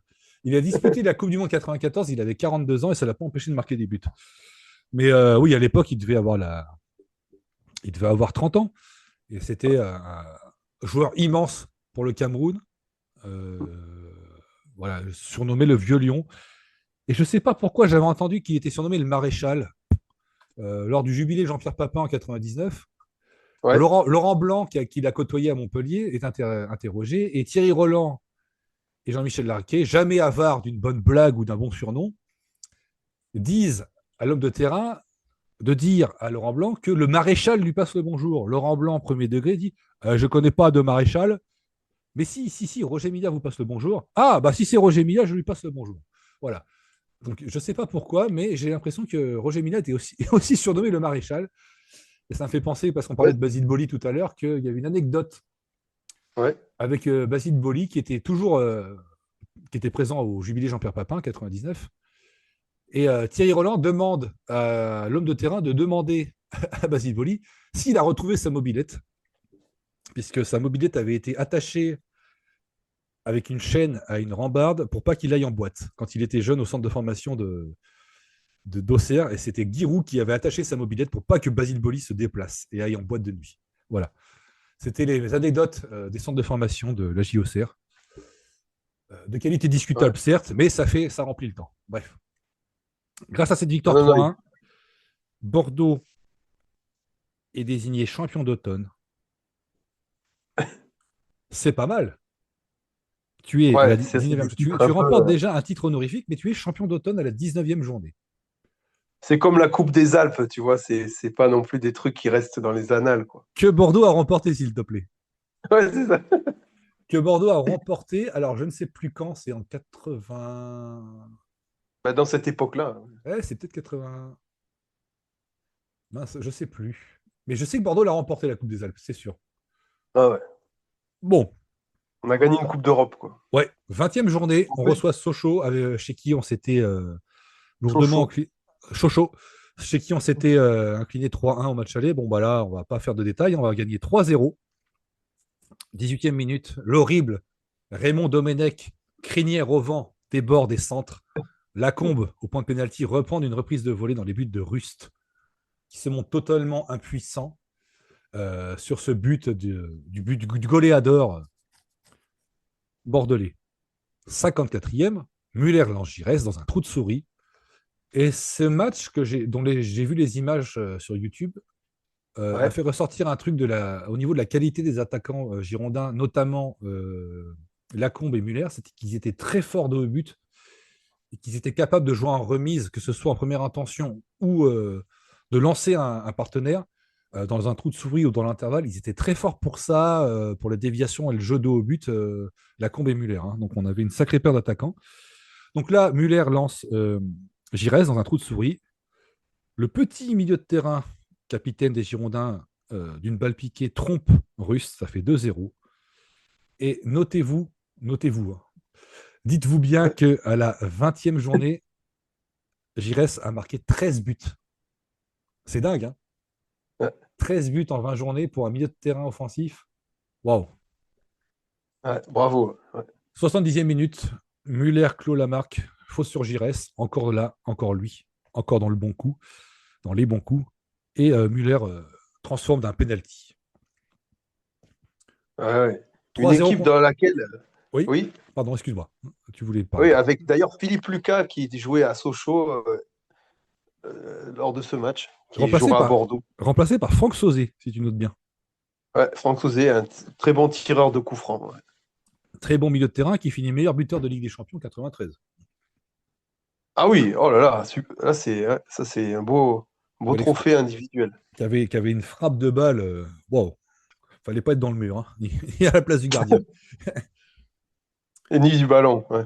Bordeaux s'impose 3-0, enchaîne par un succès 2-1 à Nîmes grâce à des buts de Fournier contre son camp et d'Alain Giresse à nouveau, 14e but pour le meneur bordelais.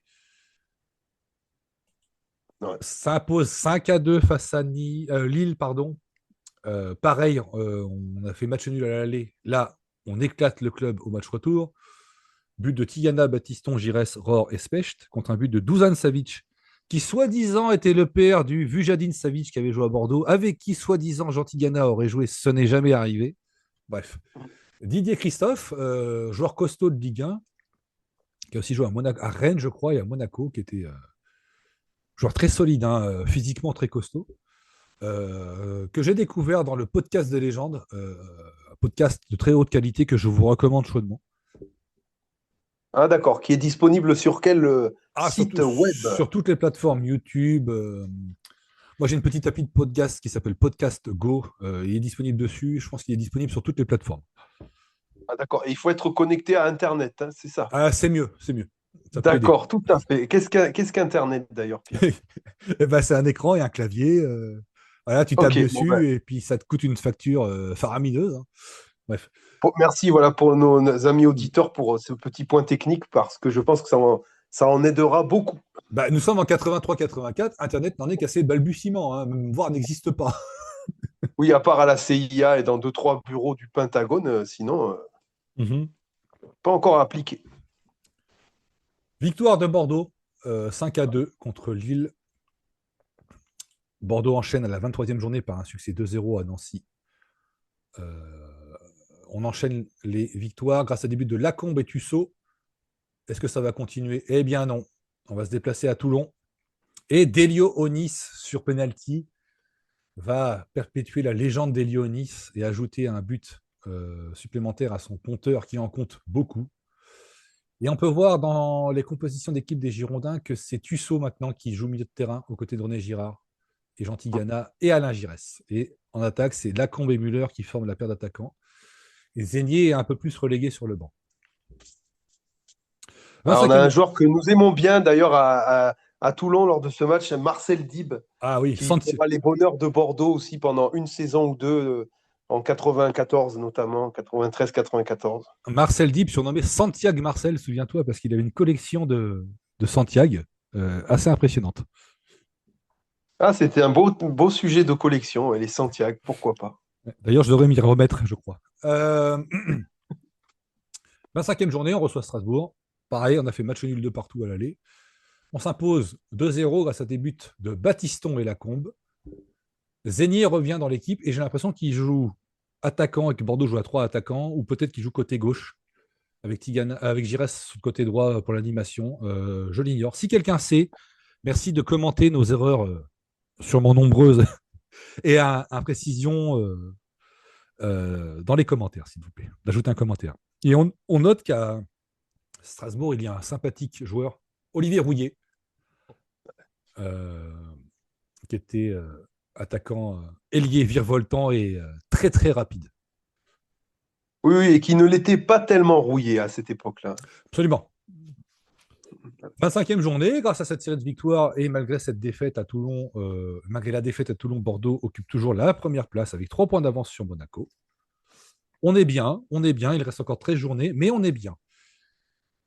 Malgré cette première place, de la 26e à la 32e journée, Bordeaux va connaître une période de turbulence, puisque le club va s'incliner 1-0 à Rouen, va faire match nul 0-0 à Toulouse, va peut-être gagner 1-0 à Nantes, grâce à un but de Lacombe, va faire encore 0-0 face à Laval, et va s'incliner 3-1 à Lens sur des buts de Tlokinski, Xwereb et Brisson, contre un pauvre but de Dieter Müller à la 89e. On s'incline donc à Lens à la 30e journée. On fait match nul 1 partout face à Brest et on va faire match nul 0-0 à Metz lors de la 32e journée. Là, je pense que c'est la 32e journée. À l'issue de la 32e journée, l'équipe est remobilisée par Aimé Jacquet et Claude Ça sent le roussi. Claude Bèze. Je pense que ils se sont parlé entre hommes, ils se sont dit les choses, ils se sont regardés entre 4 yeux, ils ont crevé l'abcès. Entre 4 yeux, pardon, il n'y a pas de S à 4. Il est vrai. Entre 4 yeux. Ouais, les yeux. Ouais. Yeux. Les yeux, mais les yeux. Les 4 yeux. Ouais. Les yeux, c'est l'inverse de quand on est un. Voilà, bref. 33e journée, Bordeaux reçoit Saint-Etienne. Je vais prendre une voix dramatique. Mais j'ai oublié comment on faisait, donc je vais continuer avec une voix normale. Bordeaux reçoit Saint-Etienne. Est-ce que la mise au point des dirigeants, de l'entraîneur, des cadres de l'équipe a porté ses fruits? Absolument. Puisque Bordeaux lamine Saint-Etienne 7-0 grâce à des buts de Giresse, un triplé de 10 Lamine Sainté et pas Lamine Sané. Ouais. C'est vrai, Lamine Sainté. Grâce à des buts d'Alain Giresse, de Dieter Müller, un triplé d'Alain Müller, de Kaspar Memmering, tiens donc, qui apparaît dans l'équipe alors qu'il n'a pas beaucoup joué. René Girard et Bernard Lacombe. On gagne 7-0. On va jouer à Monaco la 34e journée. Un match décisif peut-être pour le titre. Est-ce qu'on va gagner, Guillaume? Tu peux me le dire? Ah, j'ai peur. C'est notre bête noire, comme tu l'as dit. On prend un but par Yvon Leroux à la 17e. Yvon Leroux, j'ai l'impression qu'il a joué partout. Hein. Je ne sais pas pourquoi. C'est un peu le Kaba Diawara de 83-84. On prend un but de Yvon Leroux. Michel Audrin égalise. Audrin qui est titulaire au milieu de terrain. Mais l'immense Bernard Gengini donne la victoire à son équipe. Et à l'issue de cette 34e journée, Bordeaux est 2e. C'est triste. Ouais. C'est triste. Bordeaux reçoit le PSG à la 35e journée. Il faut s'imposer impérativement pour rester au contact de Monaco et peut-être espérer un faux pas des assémistes. Bordeaux attaque le match fort. Hein. Bordeaux qui s'appuie sur une attaque. J'ai l'impression que Muller joue seul en attaque et qu'on a plusieurs milieux de terrain comme Girard, Tigana, Memmering, Giresse et ben non, en fait, je ne sais pas lire. C'est que Martinez rentre à la 87e. Donc peut-être qu'on joue à 5 derrière, avec Baptiston, Rorspech, Domenech, Touvenel. Ça me paraît plus plausible, avec Tigana, Girard, Memmering, Giresse au milieu et le seul Muller en attaque. Pardon, excusez-moi. Donc, on attaque fort, Bordeaux attaque fort. Il faut attendre néanmoins la 19e minute pour voir le premier but. Il y a un 1-2 entre Tigana et Muller. Muller est servi dans la surface. Le ballon lui arrive derrière son pied de frappe et il fait une frappe. Il réalise une frappe complètement écrasée, assez lente, assez molle, qui trompe Baratelli et va mourir dans les fils. 23e minute, Giresse trouve la barre sur un coup franc. 31e minute, les minutes de l'égalisation parisienne. Suzic s'échappe sur la gauche. Il échappe. Alors, Baptiston revient du diable Vauvert, mais franchement, heureusement que Suzic l'évite, parce que si Baptiston attrape Suzic, je pense qu'il l'envoie à l'hôpital. Suzic élimine Baptiston. Il entre dans la surface. Grâce à un gris-gris, j'arrive pas à l'expliquer ce gris-gris, il trompe de lâcher avec un tour de passe-passe dans un trou de souris. Un partout lors de ce PSG, Bordeaux PSG. 38e minute, Memmering manque de donner l'avantage à Bordeaux, mais son tir passe malheureusement à côté. Deuxième mi-temps, les Bordelais reviennent des vestiaires avec les mêmes volontés. Ils continuent de pousser. 55e minute, Rohr envoie une reprise au-dessus. Paris réagit deux fois avec Ngom, en vain. 73e, Rohr décale Girard qui envoie un missile de l'extérieur de la surface. Baratelli repousse. Muller, en bon renard des surfaces, surgit et donne la victoire à son équipe et réalise du même coup le doublé. 37e journée. Pardon, il faut que je parle de la 36e journée. Donc à l'issue de la 35e, Bordeaux est toujours deuxième. À l'issue de la 36e, malgré une victoire 4-1, comme au match aller, mais à l'extérieur cette fois, grâce à des buts de Girard, Lacombe, Touvenel et Muller, Bordeaux s'impose 4-1 à Auxerre et malheureusement doit se contenter de la deuxième journée. Mais, 37e journée, Bordeaux bat Bastia, j'ai envie de dire difficilement, puisqu'il faudra attendre un but à la 72e de Raymond Domenech pour s'imposer 2-1 face à Bastia. Bordeaux récupère son trône de leader grâce au nul de Monaco concédé à Toulouse. Et donc on arrive à la dernière journée du championnat, à Rennes. Bordeaux doit s'imposer pour remporter le titre. C'est simple. Hein. Si tu veux être champion, il faut s'imposer. Il ne faut pas essayer de calculer, de dire oui, mais si on fait match nul et que Monaco perd. Non, il faut s'imposer. Ce que Bordeaux va faire, en s'imposant 2-0 grâce à des buts de Lacombe et Muller. Et on notera aussi, je voulais en parler, que Trésor sort de l'équipe. Il joue pas trop, il joue 12 matchs cette saison parce qu'il était blessé au dos. Voilà, donc on marque par Lacombe à la 38e et Muller à la 83e. 38, c'est 83 à l'envers. Ouais. Je vois des signes partout. Je suis un peu le Raymond Domenech du podcast.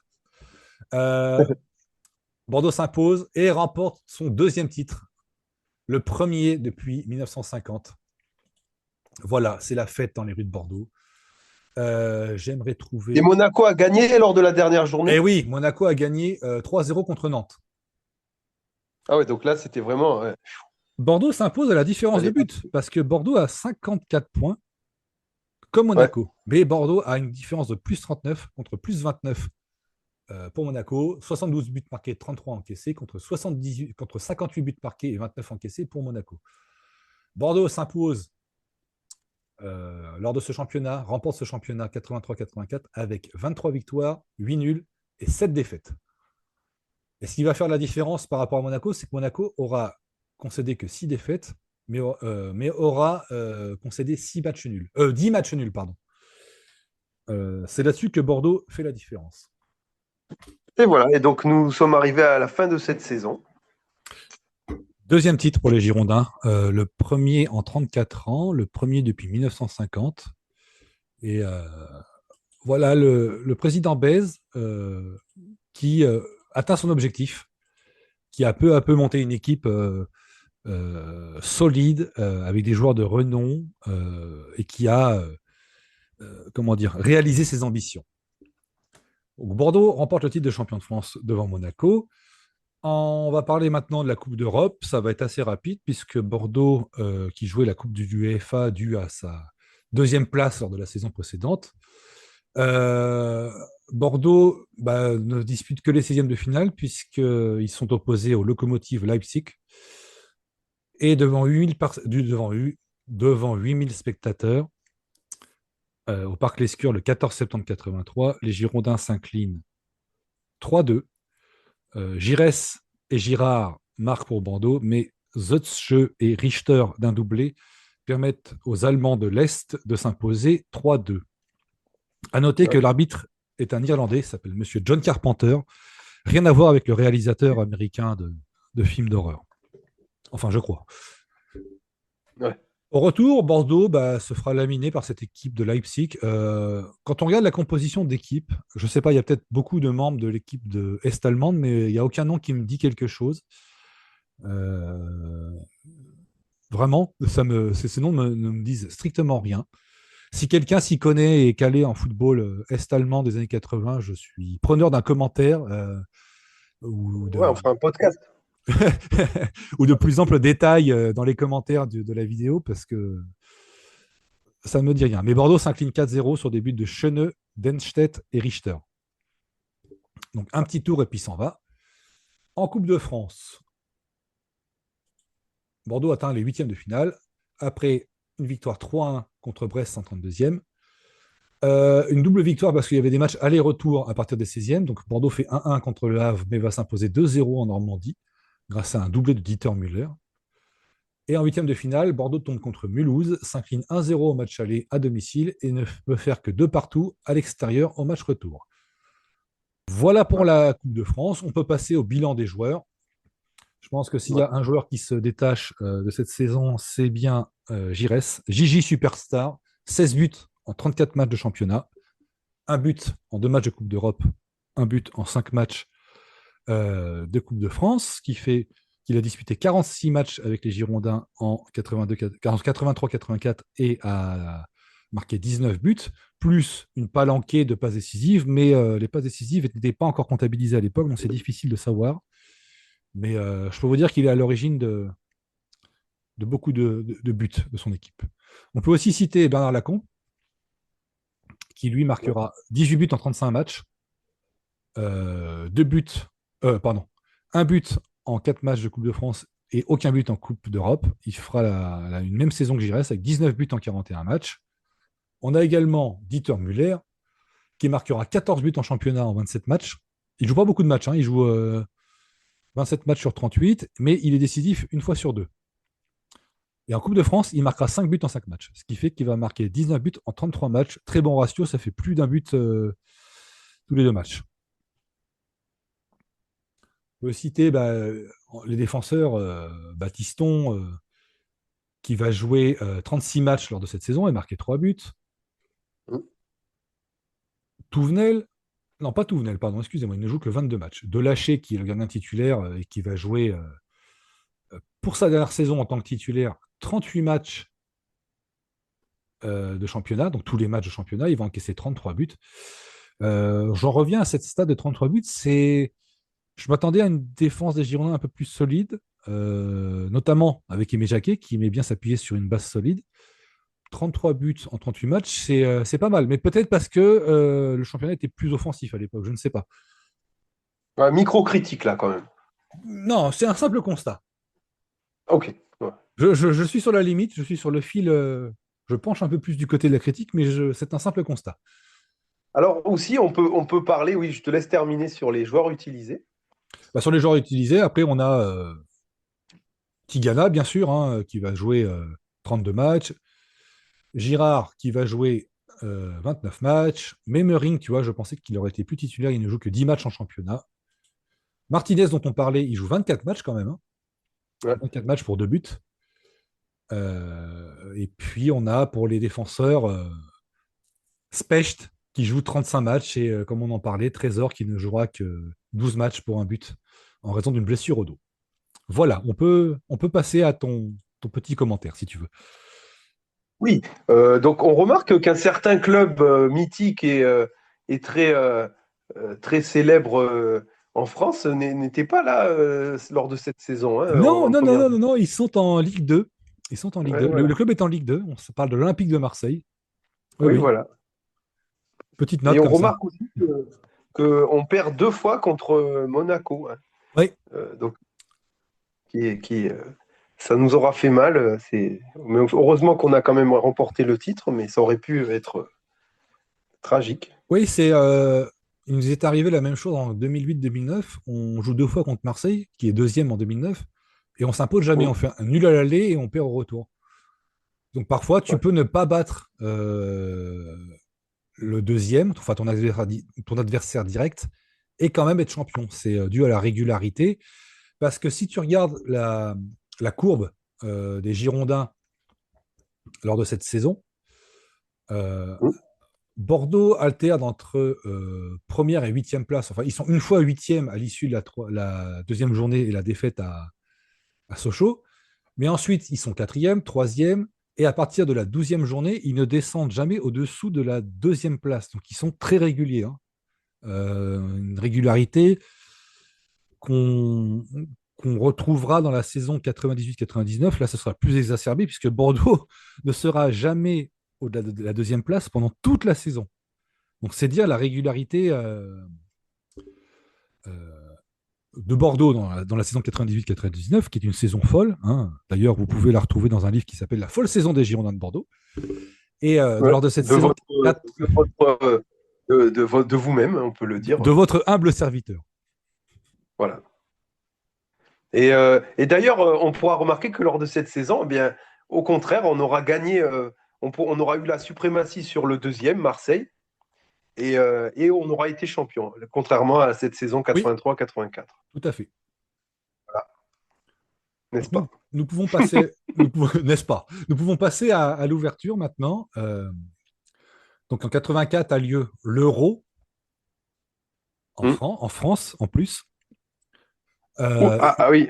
Il y aura 5 joueurs girondins dans l'équipe qui va s'imposer, qui va remporter cet Euro. La première victoire dans un Euro du football français. Hein. On va dire la première victoire internationale du football français, que ce soit Euro ou Coupe du Monde. On aura 5 joueurs français, donc on aura Battiston, Giresse, Bordelais, Lacombe, Tussaud, et je vais te dire le 5e, je l'ai, mais je ne l'ai plus. Et Tigana, bien sûr. Ah oui. Tigana. Tigana et Giresse finiront dans l'équipe type de l'Euro 84, aux côtés d'un certain Fernando Chalana. On en reparlera tout de suite après. L'équipe de France va s'imposer au terme d'un parcours marqué par la suprématie de Michel Platini, puisque Michel Platini va marquer 9 buts en 5 rencontres, puisqu'à l'époque, il y avait la phase de groupe, donc 3 matchs, et ensuite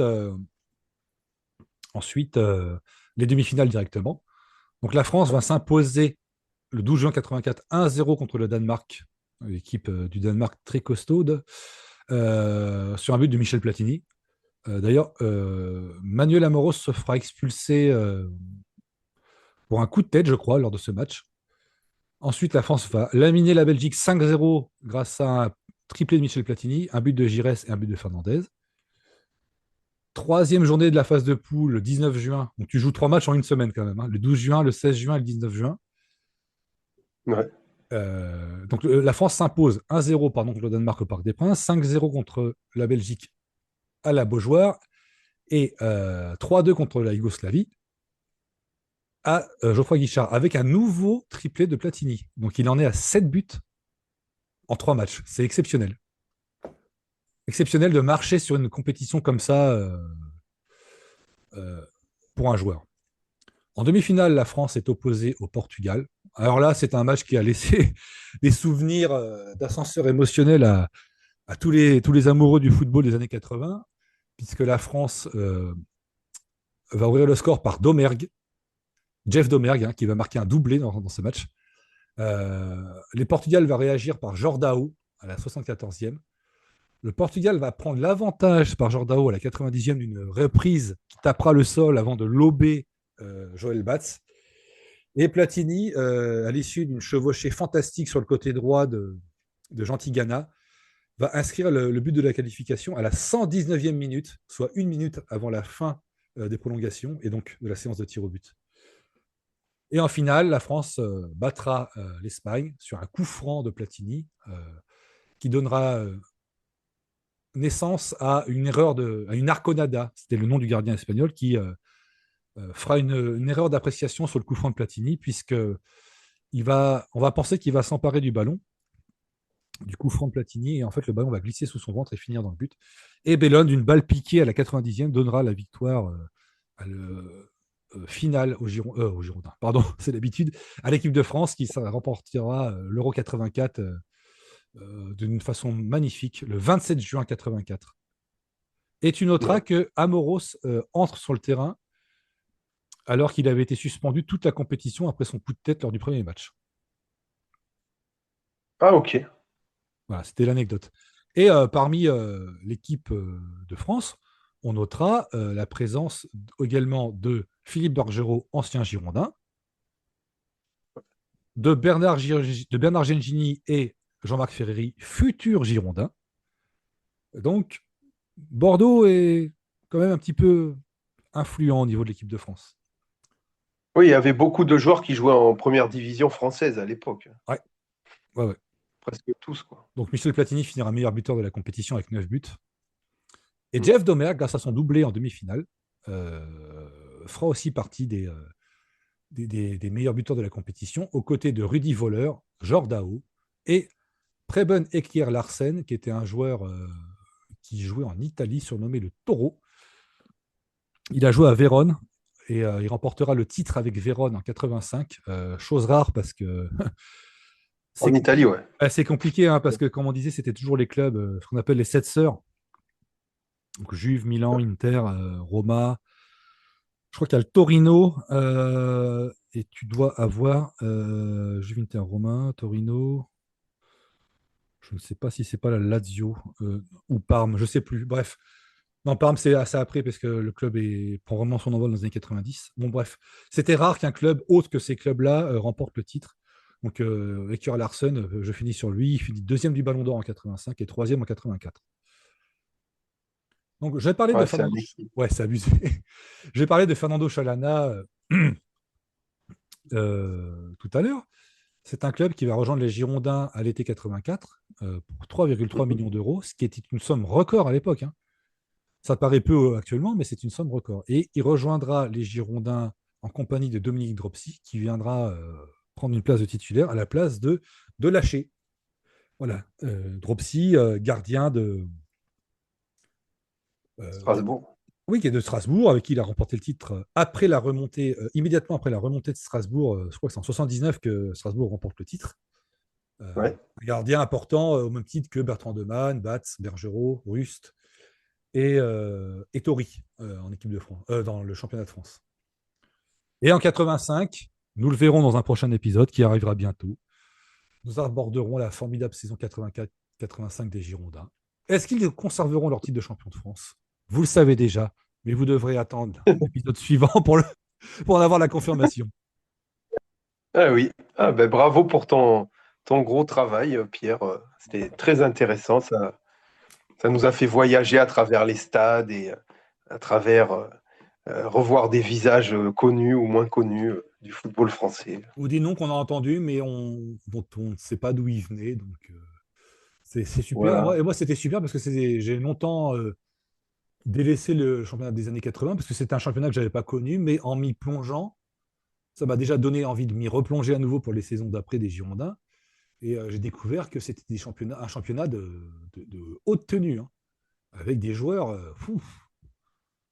Et d'ailleurs, c'est pas un hasard si la qualité du championnat est telle et importante. C'est pas un hasard si l'équipe de France obtient des bons résultats. Quatrième en 82 de la Coupe du Monde, champion d'Europe en 84, troisième en 86. Ouais, donc tu vois que ils n'étaient pas obligés de partir à l'étranger pour être performés. Le leader de l'équipe, c'est Michel Platini. En 84, il est à la Juve depuis 2 ans. Il est meilleur joueur du Calcio, enfin de la Serie A. Il est Ballon d'Or. Ça lui a évidemment servi, même si c'était un leader né, ça lui a servi de se confronter à des équipes incroyables tous les week-ends. C'était le leader. Mais on avait des joueurs très ancrés dans le championnat de France, comme Giresse, Tigana, Gengini, Fernandez, Battiston, Bossis, Lacombe. Voilà, donc ça nous a servi quand même. Mais la base des joueurs, même, je pense qu'à part Didier Six, je crois, et Platini, c'est les 2 seuls qui jouent à l'étranger, il me semble, hein, si je ne dis pas de bêtises. N'hésitez pas à laisser des commentaires pour rectifier nos imprécisions. Didier Six, attends, es-tu sûr? Didier Six, surnommé Dundar Six. Hein. En 84, il joue. Évidemment, en 84, il joue à Mulhouse. Donc... Voilà, c'est ça. Ça m'étonnait parce que j'ai vu son nom passer lors de notre parcours là en Coupe de France. Ouais, c'est ça. J'avais vu. Donc ça. Ouais, il joue au Cercle en D2. Il joue en D2. Ah ouais. Bah, Mulhouse, ils sont en D2. Hein. Oui, tu as raison, puisqu'on ne les a pas mentionnés. Il joue à Bruges en 80, à Stuttgart entre 80 et 83. À Aston Villa en 84-85 et à Galatasaray en 87-88. Là où il était surnommé Dundar Six. C'est fou, quoi. Il est parti, il joue en D2, quoi. Et tu remarqueras que Didier Six c'était un peu le Xavier Gravelaine de l'époque, puisqu'il a accumulé pas loin de 16 clubs dans sa carrière. Ah ouais. Ouais, c'est vrai. Un beau palmarès de clubs. Ouais. As-tu des commentaires, des souvenirs? Des souvenirs, non. Mais as-tu peut-être des souvenirs liés à des images que tu aurais pu voir au cours de ta vie ou des souvenirs qu'on t'a partagés? Non, j'ai remarqué que les chambrés sont quand même, pour le spectacle qui était proposé et puis pour l'histoire, en 13 000, 14 000, une fois 25 000 contre Monaco, mais on perd. Il y avait pas, c'est quasiment la même influence que maintenant en National 2, quoi. Les chambrés, tu regardes, c'est en fin de saison, puisque c'est quand Bordeaux a quelque chose à jouer et quand Bordeaux est au sommet du football français, que ça se remplit à Bordeaux. Tu le sais, c'est une habitude. Si tu regardes les matchs contre, je crois que c'est contre Paris, Paris en 84, donc c'est 35e journée, il y a 29 000 personnes. Ouais. Contre Bastia, tu vois, c'est un match qui peut être décisif pour le titre, il n'y a que 22 000 personnes. Contre Saint-Etienne, tu gagnes 7-0 et tu n'as que 15 000 personnes. C'est impressionnant. Mais à l'époque, la France n'avait rien gagné. Je pense qu'il y a eu un effet Euro 84 peut-être pas aussi puissant que 98, mais il y a eu un effet 84. Et moi, je me souviens, quand j'ai regardé les épisodes de téléfoot de l'époque, chaque fois que tu avais Paris ou le Racing de Paris, enfin, ou Matra Racing qui jouait au Parc des Princes, tu avais des fois 4000 personnes. C'était impressionnant. Ouais, c'était pas du tout comme maintenant, quoi. Mm. Et moi, c'est pourtant c'était populaire déjà, mais peut-être que le sport avait pas la même place que maintenant, je sais pas. C'est possible. C'est possible. Rien d'autre à rajouter, Guillaume? Non, non, ça m'étonne que Didier Six ait quitté la première division pour aller à Mulhouse, mais bon, c'est fou, quoi. C'était vraiment une autre époque. Et imagine-t-on aujourd'hui un attaquant international français partir à Saint-Étienne en Ligue 2, quoi. Enfin, c'est vrai que c'est un autre monde, hein. C'est vrai que c'est fou. Imaginons Ekitike ou Mateta jouant à Saint-Etienne ou à Ouais, Troyes. c'est ça, quoi. Ouais, partir voilà, en pleine, après avoir gagné un titre avec l'équipe de France ou avoir fait un finaliste de la Coupe du Monde, signé en Ligue 2, quoi. On mesure quoi l'évolution financière du foot, quoi, ou de ce que ça veut dire maintenant, quoi. Ouais, Mm. En tout cas, c'était une très belle saison avec du suspense, puisqu'il aura fallu attendre la dernière journée, comme en 98-99. Et même 2009, hein, on est sacré à la dernière journée. Très belle saison, pleine de suspense, pleine de qualité. Et c'est là où on mesure l'importance de joueurs comme Alain Giresse, à quel point c'est un joueur extraordinaire et qui est le plus grand joueur de l'histoire des Girondins, parce qu'il était au four et au moulin au niveau offensif. Que ce soit sur coup franc, dans le jeu, au niveau des buts, au niveau des passes décisives. Puis c'était le capitaine de l'équipe, c'était le symbole des Girondins, Alain Giresse. Et quand on mesure l'exploit de Bordeaux aussi, ouais, dans un championnat si relevé, d'avoir gagné et puis d'avoir après, bon, sans vouloir bien sûr divulgacher les prochains épisodes, mais d'avoir réédité de très bonnes performances tout au long de cette décennie. Et la saison 83-84 est la conclusion d'une montée en puissance progressive initiée par l'arrivée de Claude Bèze et de ses ambitions. Parce que je pense C'est que intéressant comme projet, ouais. C'est inspirant, hein, presque même, on pourrait dire. Ouais. Est-ce qu'on peut à Bordeaux, est-ce que les dirigeants des Girondins de Bordeaux actuels s'inspirent de ce qui a marché? Je vous laisse répondre à la question, mais j'en suis pas certain. Oui. Méditons sur cette question en attendant le prochain podcast. Je pense qu'il vaut mieux s'entourer de gens incompétents qui recrutent les joueurs non pas pour leur talent, mais pour l'intérêt que ça pourrait leur apporter et qu'on voit à quel point ça marche bien. Oui, c'est vrai. Quelque part, tu as raison, ça marche assez bien. C'est positif dans un sens. Après tout, nous sommes premiers national 2, s'il te plaît. Ne soyons pas mauvais. Et il n'y a pas beaucoup de clubs français qui sont premiers d'un championnat, hein, ouais. Jusqu'à preuve du contraire. Ouais. Hein, Marseille n'est pas premier. Et Lyon n'est pas premier. Et tu noteras que en Espagne ou en Italie, il n'y a pas de club français qui est premier. Hein. Et en Angleterre non plus. Hein. Donc, mesurons la performance. Et oui. Et ça, je crois que des fois, les gens sont trop aigris et on aime critiquer les gens qui ont réussi, qui ont de l'argent. Et c'est triste. Hein. C'est la France, quoi. C'est triste. On n'aime pas le succès en France. Voilà, ça, dès que quelqu'un a du succès, il est tensé, mis à l'encan. D'ailleurs, une fois n'est pas coutume, je tiens à remercier Vicente Lizarazu d'avoir remis à sa place Gérard Lopez de manière cinglante et justifiée et cadrée, même si je pense que Gérard Lopez n'en a rien à faire.